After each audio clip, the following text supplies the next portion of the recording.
medicina holística? Bueno, la palabra holos significa totalidad. La medicina holística es una forma de enfocar al ser humano. No es una especialidad en sí misma, digamos. El ser humano para los médicos holísticos no es un cuerpo físico, nada más. Es un cuerpo físico, un cuerpo emocional, un cuerpo mental y un cuerpo espiritual. Todo integrado, en donde todo interviene e interactúa con todo. Por lo tanto, el enfoque holístico es un enfoque que requiere una visión muy amplia del ser humano para poder llegar a la sanación, ¿no? Porque una úlcera, la medicina hoy te da un antiulceroso y la persona va a mejorar su sintomatología, pero si esa úlcera es porque el paciente, porque esa persona se traga la bronca,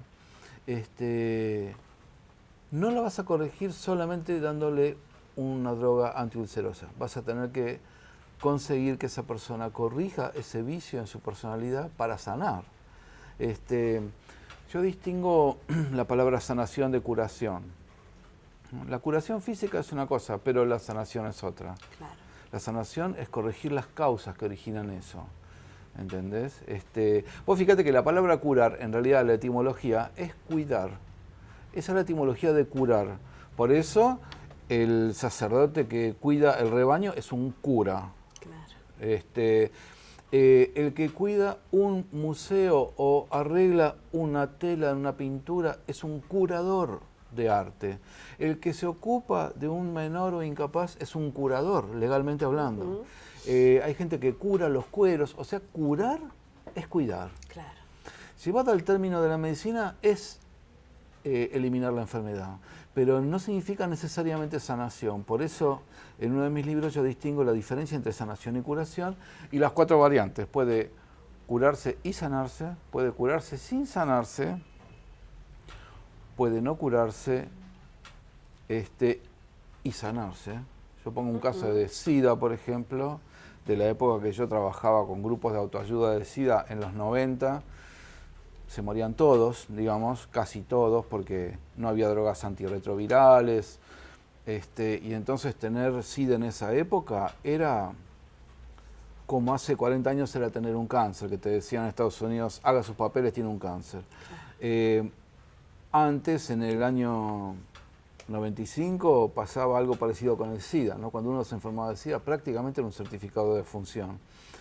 Y trabajamos con una chica que falleció a los 27 años. Sin embargo, 2 días antes de morir, ella me comenta, yo la fui a ver al sanatorio, ya estaba moribunda, le faltaba muy poco tiempo, y entonces me dice, mira, mi vida antes del SIDA era un desastre, era drogadicta, me prostituía para conseguir dinero para drogarme, vivía en la calle, nos drogábamos en grupos donde encontrábamos un lugar, nos poníamos a vivir ahí en el piso.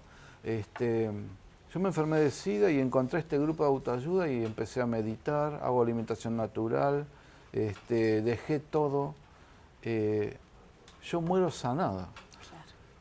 No llegó a curarse porque la medicina no da para curar en ese momento, no daba para curar el SIDA. Sin embargo, esa chica se sanó, sin curarse. Claro. Cuando te recibís de médico, algo despertó ese interés por querer ir más allá del cuerpo. ¿Qué fue? ¿Cómo fue que te encontraste con la medicina holística? Mira, yo me recibo y hago mi residencia en un hospital pediátrico, un hospital infantil en Buenos Aires que se llama Pedro de Elizalde, Casa Cuna, Sí. es más famoso, conocido como Casa Cuna, y hago mi residencia de 4 años ahí. Y después me voy al Hospital de Clínicas, donde había un gran médico neumonólogo que era el doctor Víctor Badaraco, que después fue director del hospital y todo. También pediatra. También pediatra, sí, sí, neumonología infantil. Y entonces estábamos ahí y vos fíjate, el asma es una enfermedad crónica infantil. Los pibes se cansan, un adulto se cansa de tomar medicación todos los días. Imagínate un pibe, cada tanto tiraban el aerosol, venían con crisis asmáticas y nosotros los retábamos. Y entonces yo decía, ¿cómo puede ser que una problemática crónica en un niño no sea tomada desde un punto de vista integral, no sea tomada por un equipo de gente, no solamente por un neumonólogo? Entonces traté de formar un equipo en el hospital, fui a hablar con la gente de inmunología, de clínica, de psicopatología. Nunca pude armar ni una reunión Claro. interdisciplinaria. Claro. Cada uno se ocupaba de su partecita. Absolutamente. Para poder enfocar un paciente crónico infantil como es el asma. Y entonces dije... ¿Sabes que yo esto pensaba también cuando pensaba en esto de la medicina integral? Digo que hace muchos años, cuando comienza la medicina, y recuerdo al doctor Favaloro en esto, ese médico de familia, ese médico de campo, ese médico que atendía a toda la familia, y atendía en forma integral. Absolutamente. Porque sabía si el hijo tenía una afección, cómo era el padre, cómo era la madre. Desde que empezaron las especialidades fue como que nos fueron fragmentando y nunca nos volvieron a unir. Exactamente es así. Los médicos de antes eran médicos de toda la familia, atendían a los viejos, a los hijos y a los nietos, Claro. Conocían a todos, los invitaban al casamiento, conocían la historia, entendían por qué se producía tal o cual problema. Trataban de solucionarlo a veces con una palmada en la espalda, no era un remedio lo que necesitaba la gente. Eso se perdió, eso se fue perdiendo. Es verdad que la ciencia se fue especializando tanto que bueno, necesariamente no da el tiempo para seguir estudiando una sola cosa. Quiero decir, mira, por ejemplo, hoy en hematología, en hemato-oncología hay 3 problemas muy graves así de oncología hematológica, ¿no? Que son las leucemias, los linfomas, los mielomas. Ya hoy los hemato-oncólogos, ¿no? Están planteando que no pueden atender los 3 problemas porque hay tanta información nueva tan seguido que no llegan a tiempo para actualizarse en las 3 problemáticas. Entonces ya están pensando en el mundo en separar. Entonces los hemato-oncólogos no van a ser hemato-oncólogos de las 3 cosas. Va a haber especialistas en leucemia, especialistas en linfoma, especialistas en mieloma.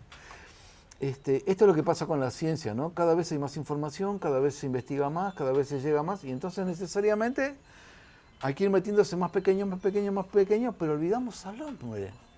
En su conjunto. Y ahí tenemos el problema, olvidamos al hombre. Claro.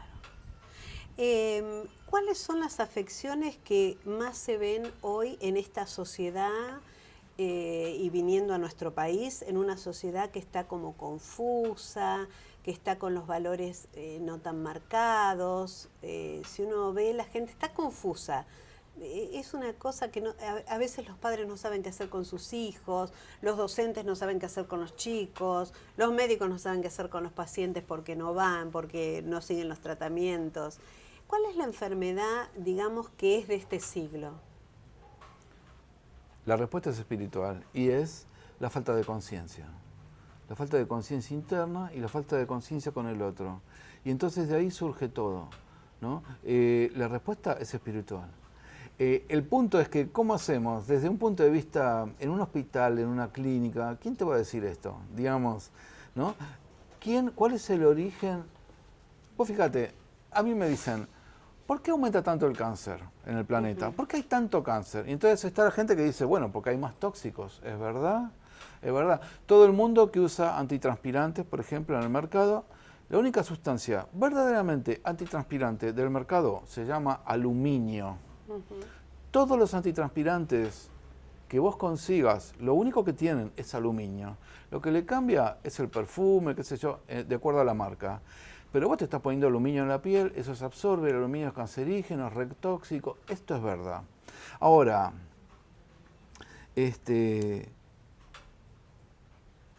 vamos un poco más allá, ¿no? El cáncer es una enfermedad re loca, porque es una enfermedad casi suicida, te diría. Consume tanto al huésped que lo termina matando y con la muerte del huésped muere el cáncer también. ¿no? Porque uno podría decir, si fuera más inteligente este cáncer, podría seguir existiendo toda la vida con el huésped hasta que el huésped se muera de viejo. No, no, no. Lo consume al huésped hasta la muerte y el cáncer muere con él. Y yo pregunto, ¿la humanidad no se está transformando en un cáncer de este planeta? ¿No está avanzando sobre el planeta las especies, los bosques, la contaminación de los océanos? Hay islas de plástico que miden kilómetros, que ya no saben qué hacer con ellas. En el Océano Pacífico, por ejemplo, hay una isla que sí. Es una isla con plásticos. Entonces, la humanidad no se está transformando en un cáncer del planeta, y si es así, por analogía, el cáncer va a aumentar en el hombre. Y el día que la humanidad, empiece a vivir sustentablemente con el planeta, tal vez, como hipótesis, ¿no? Tal vez el cáncer disminuya su incidencia en cada individuo. Ahora, yo me pregunto, si el cáncer, ponemos el ejemplo del desodorante, ¿no? Del antitranspirante, el aluminio, ¿por qué unos sí y otros no? Bueno, exactamente, porque ahí entran las cosas individuales, ¿no? La persona tiene que tener una situación gatillo que dispare su propia enfermedad, ¿no? Esto yo lo pongo en uno de mis libros. ¿Por qué, por ejemplo, por qué se rompe la cadera en los viejos? Dice, bueno, porque tiene osteoporosis. Ok, ¿y todos los viejos con osteoporosis rompen la cadera? Respuesta, no. No. Vos vas a ver viejos en el campo, que le mirás una placa de cadera, es un cristalito, parece una copa de cristal, no se ve casi el hueso de la osteoporosis que tiene. Ese tipo se agacha, va, viene, usa la pala, usa el pico. Ese tipo no se va a romper nunca la cadera. Se rompe la cadera el viejo que se sienta en un sillón, prende la tele y espera morirse dentro de 20 años. Ese viejo se va a romper la cadera. Entonces, hoy, esto es lo que hay que mirar. La pregunta, ¿por qué una persona se enferma y otra no? Es una pregunta holística. Ese es mi desafío. Claro. Tratar de encontrar el sentido existencial de la enfermedad en cada caso, ¿no? Claro, alguien con una angina no va a pasarse 4 o 5 meses conmigo, una vez por semana, encontrando el sentido existencial. Pero una persona con un cáncer, un Parkinson, una esclerosis múltiple, enfermedades autoinmunes, esas personas sí investigan. Pero también es interesante volver a las enfermedades comunes como una angina, cuando esa angina es reiterativa, cuando todos los años tenemos angina, o cada 6 meses tenemos angina, ¿no? Dice, siempre me pasa lo mismo. ¿Por qué me pasa lo mismo? Porque en la garganta es nuestro centro de expresión, no solamente verbal, sino gestual, facial, profesional. El sentir, vos pensá, cada persona trae al planeta por lo menos una misión para cumplir, por lo menos. Y esto es lo que debemos hacer, esto es lo que venimos a hacer. ¿Y si no lo encontramos? Bueno. ¿Y si no sabemos cuál es? Nos enfermamos, porque el alma necesita que su instrumento, que es la personalidad, se exprese a través de su instrumento. O sea, el alma se expresa a través del instrumento que es la personalidad. Cuando la personalidad hace una cosa distinta de la que el alma vino a hacer, hay una enorme fricción que desemboca seguramente en una enfermedad. En una enfermedad que no siempre es física, puede ser emocional o mental.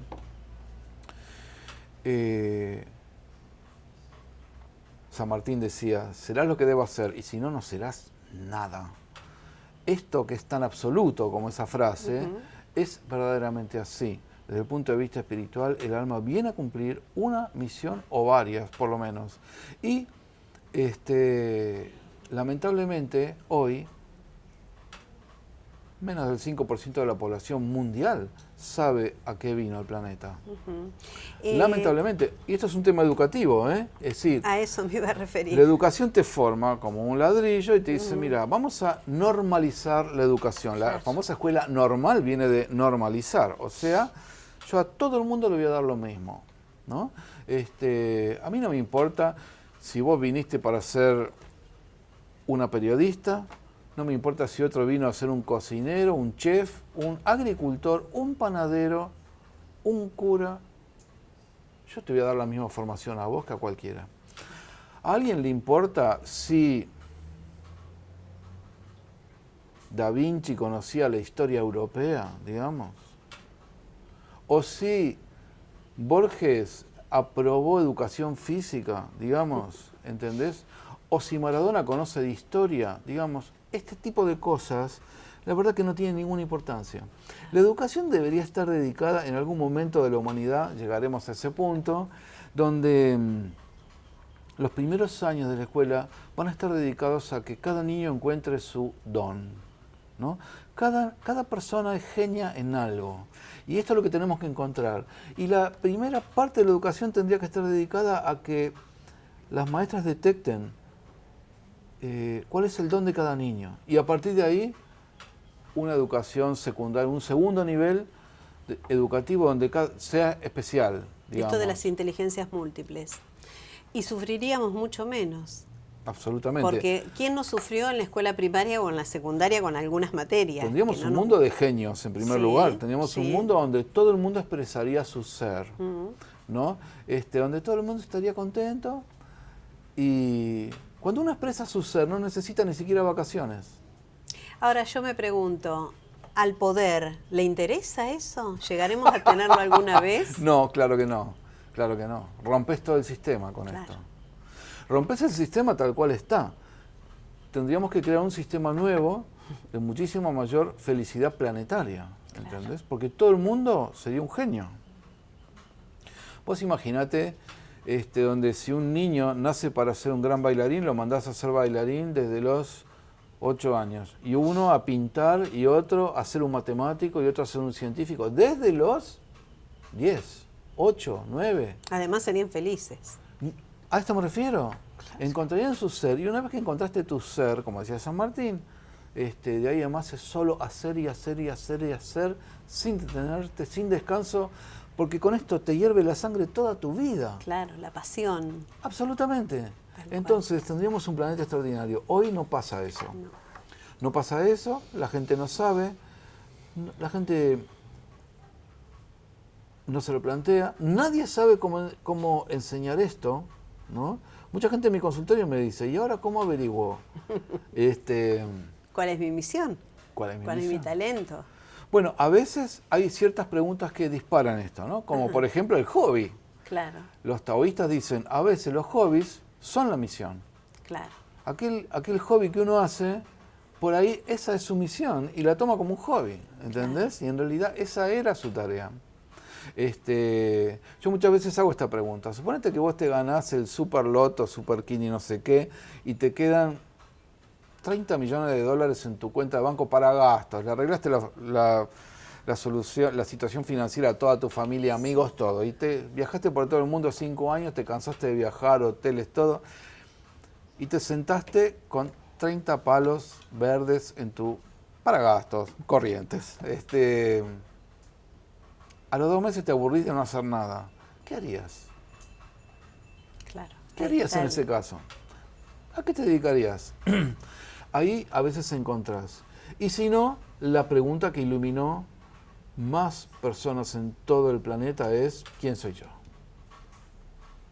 La más difícil. La más difícil de responder y que lleva años responderla, ¿no? Esta es otra cosa, nuestra cultura. Nuestra cultura occidental cree que todo es como una hamburguesería, que vos llegaste, pedís la hamburguesa y en 30 segundos tenés la hamburguesa en el mostrador, lista para comer. Y la verdad que en la vida las cosas son procesos que tienen sus tiempos. Uno se corta cocinando y va a tardar 10 días en cicatrizar. Un embarazo dura 9 meses. No hay embarazos acelerados de 3 meses de verano. No existe. No existe. Hay 9 meses en un embarazo. Las estaciones duran 3 meses cada una. Todos son procesos. Y por lo tanto, encontrar la misión puede llevar años. ¿Entendés? Tenemos que sacarnos la idea occidental del ya. De la ¿no? inmediatez. De la inmediatez. Porque esto no pasa en un proceso como encontrar el sentido existencial. Bueno, yo digo lo mismo cuando uno encuentra el éxito ese verdadero que te hace feliz, que te hace pleno, te lleva toda una vida de sacrificio, de esfuerzo, de dedicación, de constancia. El efímero, el que nos muestran los medios de comunicación, ese éxito que es de hoy para mañana, no hace feliz tampoco, como lo es el consumismo, ¿no? Te hace feliz comprarte un par de zapatos 2 horas hasta que lo usaste y ya está. Digo, esta sociedad, esta posmodernidad que nos lleva al consumismo, a la inmediatez, que no nos hace feliz, posiblemente cuando uno le pregunte quién sos, no sepa qué contestar. No contestan, no saben qué decir. Y bueno, me pasa en el consultorio que atiendo gente muy exitosa, depresiva. Claro. ¿No? Porque dice, yo hice todo lo que me pedían y lo alcancé y soy exitoso y no soy feliz. Claro. No soy feliz. ¿Qué es la felicidad? Bueno, hay que distinguir 3 instancias, porque son 3 niveles en realidad. La felicidad, la alegría y el gozo, el estado de gozo. Porque son como 3 niveles espirituales. La personalidad, cuando consigue cualquier logro, está feliz. Digamos, la felicidad es el estado que se genera cuando uno logra algo. Pero dura, lo que vos decís, dura 2 segundos, claro. ¿Entendés? Voy a ahorrar para comprar el último celular, 20.000 mangos. Bueno, no importa, yo voy a juntarlo, 20.000 mangos. Me lo dieron, lo empecé a usar, se acabó. Ojo, además lo compraste y ya está viejo. Sí, claro, además. Ya te sacan el nuevo modelo y vos decís, oh, ahora tengo que hacer una nueva carrera. Esa es la felicidad. Hay una segunda instancia que se llama alegría. La alegría es el producto del contacto con el alma. Cuando uno entra en contacto con el alma de verdad, tiene su corazón alegre. Entonces vas a ver gente que no es que se muere de risa, tiene los labios un poquito arqueaditos para arriba, lo vas a ver al Dalai Lama, vas a ver esas expresiones, la Madre Teresa, estaban siempre con una cosita así. Ese es el estado de alegría. Uno puede tener un momento súper triste de la personalidad, pero su corazón está alegre porque está en contacto con el alma. O sea, no es un sinónimo la felicidad de la alegría. La alegría es el producto inmediato del contacto con el alma. Y finalmente hay un estado superior todavía, que es el del gozo, que vendría a ser el de la bienaventuranza cristiana, que es ya cuando uno está en contacto con el espíritu. Los maestros están en estado de gozo, ciertos maestros espirituales han llegado a ese estado. Nosotros ni siquiera estamos alegres todavía, o sea que mirá lo que nos falta. Para el gozo falta un montón. Claro, claro. ¿Y los miedos qué son?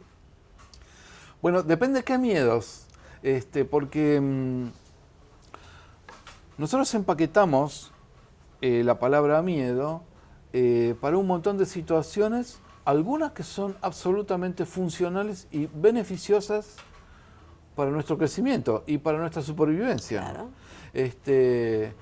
Entonces, por ejemplo, miedos funcionales. Yo veo una serpiente yarará a 2 metros de distancia, no atrás de un vidrio, sino que la veo, y voy a tener miedo. Ese miedo es totalmente funcional para mi supervivencia. Claro. Yo tengo que, en ese momento, tengo que retirarme o ver cómo puedo hacer para para sortear ese peligro. Mientras tanto voy a tener miedo. Y ese miedo es funcional, ¿no? Después hay otro miedo, que es el miedo a lo desconocido. Todo lo desconocido genera temor. Pero todo toda vez que te enfrentes a algo desconocido va a generar temor. Hay gente, por ejemplo, esto es lo que en el mundo del management de las empresas te hablan de la zona de confort, ¿no? Hay gente que va a un restaurante y come durante 20 años, o 30 o 40, milanesa con papa frita. Ni lo piensa, se sienta, mira la carta, dame una milanesa con papa frita. No se anima a cambiar ni siquiera papa frita provenzal, digamos. No, milanesa con papa frita. Es la zona de confort, es lo conocido para él, ¿no? O la gente que va a la heladería y durante 40 años pide frutilla y limón. Frutilla y limón, pero ¿cuántos gustos hay? Como 50 gustos. ¿Y qué va a comer? Frutilla y limón, 40 años. Y le dice, ¿no querés probar pistacho? La sola idea de probar el pistacho lo coloca en un lugar de enfrentarse a lo desconocido. Y esto genera temor. Todo lo desconocido genera temor. Por eso uno siente temor la primera vez que sube un auto, la primera vez que sube una bicicleta, la primera vez que cocina, la primera vez que se queda un beso, la primera vez que cuando la mujer le dice que va a estar que está embarazada, tiene terror, digamos, es algo desconocido, es un niño, es una responsabilidad para toda la vida. En fin, esto, lo desconocido, genera temor, ¿no? Y después hay otros miedos, te estoy hablando a grandes rasgos, ¿no? Hay otros miedos que ya tienen que ver con otra cosa, que se van instalando, que son las fobias, que ya dominan nuestra vida. Digamos. Son patológicas. Son patológicas, sí. Es un proceso donde se van instalando y entonces eso sí hay que trabajarlas porque la verdad que no son funcionales como los otros dos ejemplos. Un animal peligroso o algo desconocido son ejemplos que me permiten interactuar e ir creciendo en mi nivel de conciencia, pero una fobia no. Claro. Una fobia me aplasta, me arrincona, termino siendo un esclavo de ella. Y esto no debe permitirse y hay que trabajarla, ¿no? Así que, ¿es la mente la que las produce? Sí, sí. Hay todo un circuito donde uno va instalando la fobia a través de la evitación.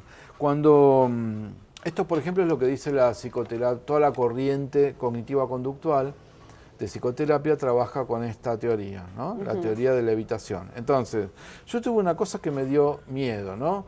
Volé, hice un vuelo que se recontramovió, me pegó un susto horrible, la verdad que fue espantoso, qué sé yo, perfecto, ok. Terminó el vuelo, llegué bien, no me morí en el intento, llegué. Muy bien. Che, vamos a volar la semana que viene, tenemos que viajar a tal lado. Y uno empieza, ¿y si se vuelve a mover? Y si me vuelvo a asustar, entonces uno empieza a poner por ahí excusas. Ay, justo mirá, no voy a poder porque justo tengo otro compromiso. Ok, esto que se llama evitación del objeto temido tiene dos consecuencias. Uno, en el momento, zafé. Claro. Zafé. Y entonces me siento bien otra vez. Ahora, el problema es que el miedo, que tenía una intensidad 1, después de evitar, tiene una intensidad 2. Es mayor. Y entonces la próxima vez que evite, el miedo va a tener intensidad 3. Y la próxima vez que evite, intensidad 4. Hasta que al final se vuelve inmanejable. Y cuando se vuelve inmanejable, se instaló la fobia y yo soy un instrumento de ella, un esclavo de ella. En el campo te dicen, te caíste del caballo, subite ya, porque si no, no te subís más. Claro. Esto que te dicen los paisanos, ¿no? Es este ejemplo. Si yo evito subir al caballo, la próxima, y la próxima, y la próxima, y la próxima, no subo más al caballo. Y a veces cuando esas fobias se generan, no con circunstancias reales como esto de subir al avión y pasar una turbulencia, ¿no? Sino que nuestra propia mente nos va creando esos fantasmas.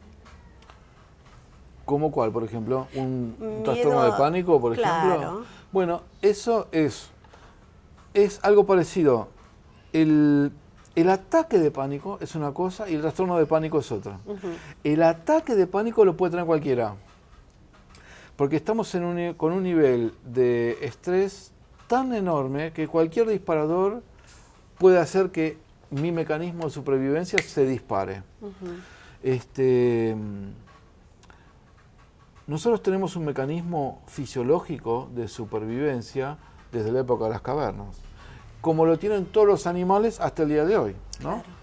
Un animal en peligro dispara su sistema de supervivencia, una gacela que la ataca a un león, dispara en ese momento un sistema de supervivencia fisiológico a través de la liberación de una hormona que se llama adrenalina, que pone todos los sentidos a mil. Alerta. Y aumenta la fuerza muscular, aumenta la velocidad circulatoria, la presión arterial, todo esto para escapar o para combatir. Claro.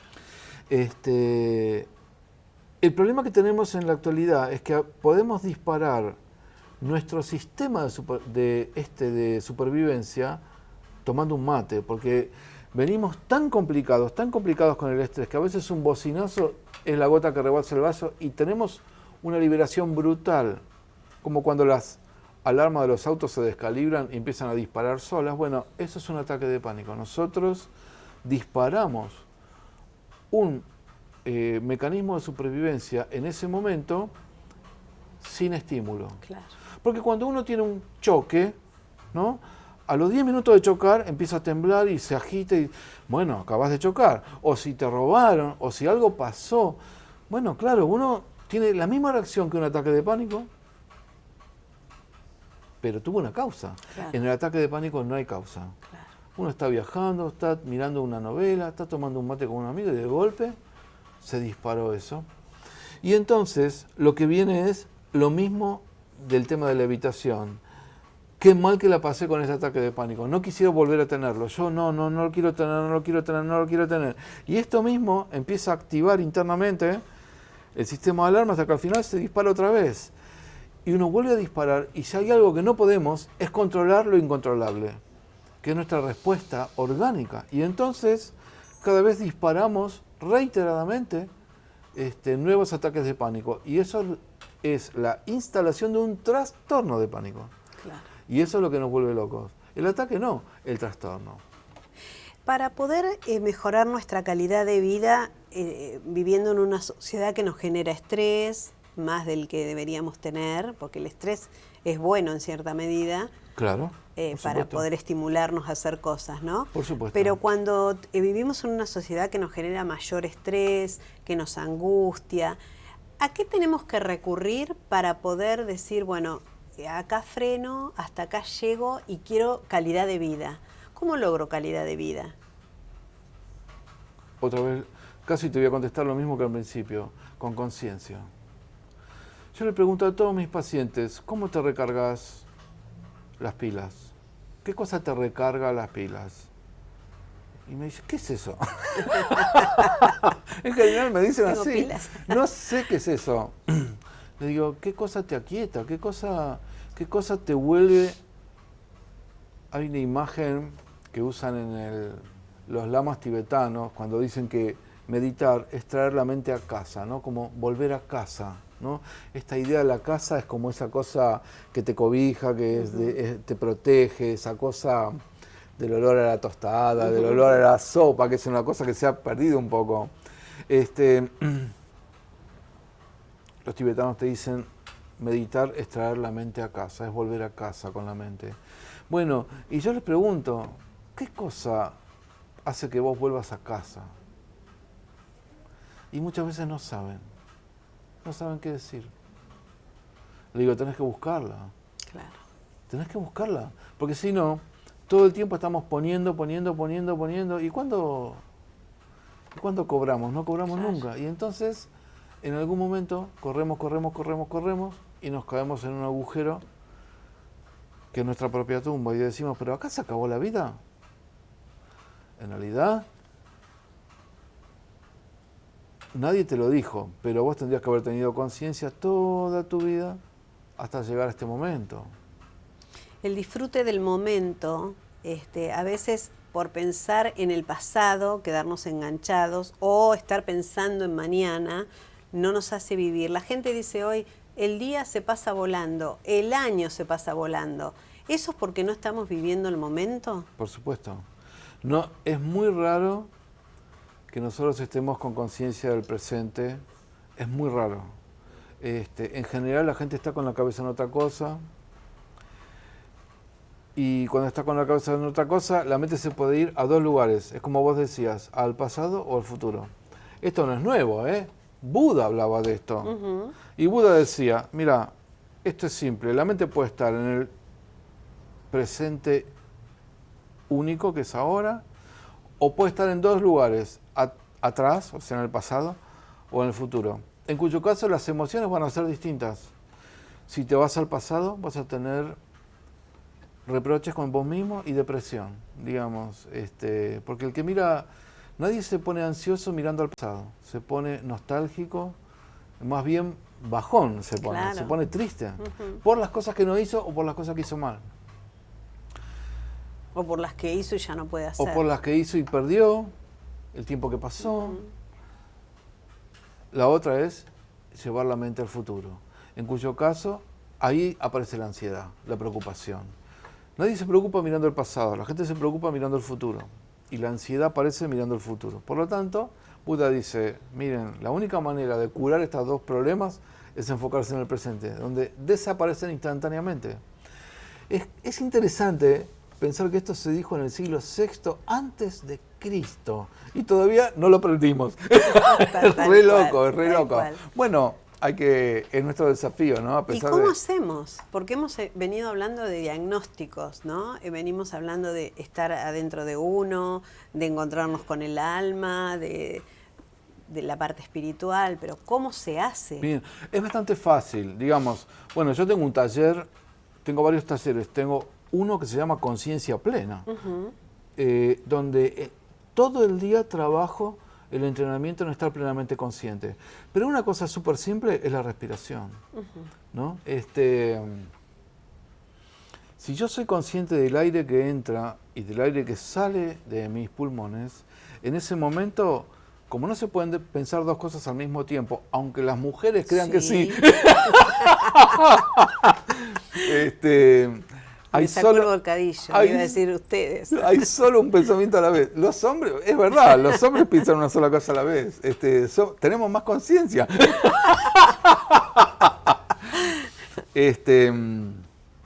No se pueden pensar dos cosas a la vez. Por lo tanto, si yo estoy pensando, entra aire a mis pulmones, sale aire de mis pulmones, en ese momento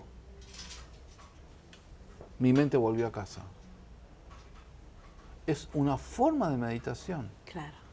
Y es una forma de quietarme y es una forma de centrarme, solamente respirando. Para volver a empezar, ¿no? A veces estamos así como a mil, decimos, bueno, a ver, un poco de quietud, respiro y ya arranco de nuevo. Mirá, te voy a contar una cosa que me pasó a mí. Recién recibido, primer día de residencia en el hospital pediátrico, en Casa Cuna, y ese primer día me toca quedarme de guardia con otra amiga mía. Y entonces nos junta el jefe de residentes de la sala y dice, miren, hay una sola urgencia en toda la medicina, que es el paro cardiorrespiratorio. Todo lo demás puede esperar, el paro no. ¿Qué hacen si hay un paro? Entonces dice, bueno, hay que llegar corriendo a la cama. Perfecto. ¿Ahora qué hacen? Y le damos un golpe en el pecho. Está bien, pero no es adecuado. Masaje cardiorrespiratorio. Está bien, pero no es la respuesta adecuada. Gluconato de calcio. Está bien, pero no es adecuado. Adrenalina intracardíaca. No es adecuado. Cuando ya nos quedamos sin respuestas, poner un tubo para tener una correcta vía aérea. Está bien, pero no es adecuado. Cuando nos quedamos sin respuestas, el jefe de residentes dice, miren, lo primero que hay que hacer cuando uno viene corriendo y llegó a la cama es parar. Parar 5 segundos, 6 segundos, detenerse, empezar a mirar. Lo último que necesita una persona en paro es un médico desesperado. ¿Entendés? Necesita un médico que haya parado y que esté frío y que empiece a trabajar con una cierta tranquilidad. Y eso solo se consigue parando. Esto que vos decías, parar para volver a actuar. Bueno, me hiciste acordar a esta anécdota que no me lo olvidé nunca más. Y sirve para todo el orden para todos los órdenes de la vida, ¿no? a veces cuando nos pasa algo, cuando chocamos, cuando hay un accidentado, bueno, parar y ver qué hacemos, porque en esta desesperación nos lleva a hacer líos. Hacemos claro, macanas. Tal cual. Cuando nos desesperamos, hacemos cosas inadecuadas. Vos fíjate, si en un paro, que es la urgencia máxima, lo primero que hay que hacer es parar, imagínate para todo el resto. Claro. Ovidio, ¿qué diagnóstico o qué mirada tiene hacia los chicos, hacia los jóvenes de hoy? Bueno, es dual. Es muy interesante lo que está pasando con los jóvenes en la actualidad, en el mundo, en el mundo. Es muy interesante. Tiene como todo, como una moneda, tiene un anverso y un reverso, una cara y una seca, ¿no? Lo copado, son mucho más abiertos, son descontracturados, tienen mucho menos miedo, son más expresivos, tienen menos limitaciones, el mundo les pertenece, digamos, no son locales, son mundiales, van, vienen, intercambian, son más sueltos. En ese sentido, está bárbaro, es mucho mejor que mi generación, ¿no? Solo respetan la autoridad cuando es genuina, detectan cuando una autoridad no es genuina y no le tienen el menor respeto. Naturalmente tiene como un don de encontrar la autoridad donde está y cuando no está, no la respetan. Ahora, tienen otros problemas, ¿no? Vamos al reverso de la moneda, se hacen poco cargo de las cosas, todo es más o menos, y bueno, todo es más o menos, y esto no está bien. Va a tener consecuencias, no digo que esté bien o mal, Yo le digo a mis hijos, va a estar buenísimo cuando toda esta generación sean gerentes de un banco, ¿no? Y de golpe la sucursal no abre. ¿Acá a qué hora abren? A la mañana. ¿A qué hora? A las 9. A las 9. Bueno, ¿qué pasa? ¿Qué va a pasar cuando un banco no habla a las 9 y habla a las 9:40 y te digan, bueno, ¿cuál es? Te vas a hacer tanto problema porque son 40 minutos. O cuando no te ande el celular y vos llames desesperado y te digan, bueno, aguantá un poquito, ya lo estamos viendo, no sé cuándo lo vamos a arreglar. Esto va a ser muy interesante de ver, claro, ¿no? Porque todavía estamos haciendo el cambio, entonces tenemos millennials que son subordinados a gente de la antigua, de la otra generación. Pero cuando ellos tomen el cargo, va a ser muy interesante ver ese proceso mundial. Claro, que no falta tanto. No falta tanto, no falta tanto. Hay más desconexión. Lamentablemente la tecnología tiene estas cosas extraordinarias por un lado, ¿no? Ejemplo, la globalización, el contacto inmediato. No sabés lo que es en la ciencia poder estar conectado con... Hay foros internacionales de enfermedades que están 24 horas, porque claro, es maravilloso. Ahora, los pibes de hoy tienen, por ejemplo, tienen tanta tecnología, tienen bajo vocabulario, por ejemplo. Vocabulario se ha reducido casi a la mitad en cantidad de palabras, ¿no? No tienen muy claro cómo expresar sus emociones, no son claros en eso. Sí son clarísimos con un emoticón del celular. Pero cara a cara. Pero cara a cara no te lo dicen. No te pueden decir, mira, lo que estoy sintiendo en este momento es desesperanza. Olvídate, esa palabra no la tiene. No la tienen en su vocabulario. Claro. Y no hay emoticones para la desesperanza. Entonces no saben qué decirte. Hay un problema con esto. Bueno, veremos qué pasa en unos años, porque todas las generaciones han tenido pros y contras, ¿no? Y todos han sido rebeldes y todos, acordate de los hippies de esa época, qué sé yo, todos hemos tenido generaciones que han roto ciertas cosas y han avanzado.